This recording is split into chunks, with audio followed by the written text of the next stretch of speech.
পাহাড়ে এমন সুন্দর মুহূর্ত, আবার বন্ধুদের সাথে আড্ডা দেওয়ার মতো থাকছে জায়গা, আবার নিজেকে রিল্যাক্স করার মতো থাকছে এমন লোকেশন, আর সবকিছু মিলিয়ে থাকছে আজকের এই ভিডিওটা। হ্যালো এভরিওয়ান, কি অবস্থা সবার? আশা করছি সকলে ভালো আছো। তোমরা জানো বান্দরবনে আজকে আমার তৃতীয় দিন, আর আজকে আমি আছি বর্তমানে আমাদের নিজস্ব রিসোর্ট মিরিঞ্জা হিল রিসোর্টে, আর তোমাদের জন্য থাকছে বিশাল ডিসকাউন্ট। সো চলো আমাদের রিসোর্টগুলো তোমাদেরকে দেখানো যাক। তো গাইস, প্রথমে ঢুকতেই তোমাদের চোখে পড়বে আমাদের রিসোর্টের নাম, তারপর ঢুকলেই তোমরা আমাদের নতুন কটেজ পেয়ে যাবে, যেটার কাজ অলরেডি শেষ পর্যায়ে এন্ড শীতের আগে কমপ্লিট হয়ে যাবে। আর এখানে থাকতে পারবে কাপলরাও এন্ড ফ্রেন্ড সার্কেলরাও। আর এটা হচ্ছে ওয়াশরুমের জায়গাটা, ওয়াশরুম থেকে ভিউটা জাস্ট দেখো।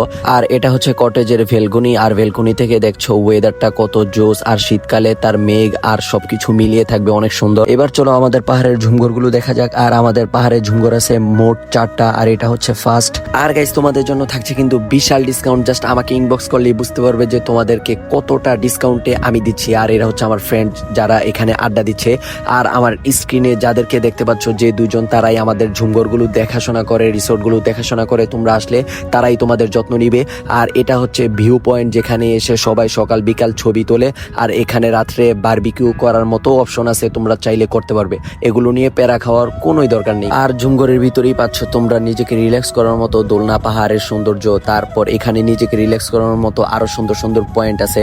তারপর এখানে নিজেকে একটু বিশ্রাম করার মতো জায়গা আছে। তো এগুলো হচ্ছে আমাদের রিসোর্ট। তো আজকের ভিডিওটা এতটুকুই। ভিডিওটা ভালো লেগে থাকলে এন্ড যদি তোমরা মিরিঞ্জা হিল রিসোর্টে যদি আসতে চাও, তাহলে ইনবক্স করো আমাকে। খুবই রিজনেবল প্রাইসে তোমাদেরকে আমি ট্যুরটা কমপ্লিট করে দিব ইনশাল্লাহ। তো আজকের ভিডিওটা এতটুকুই। আসসালামু আলাইকুম।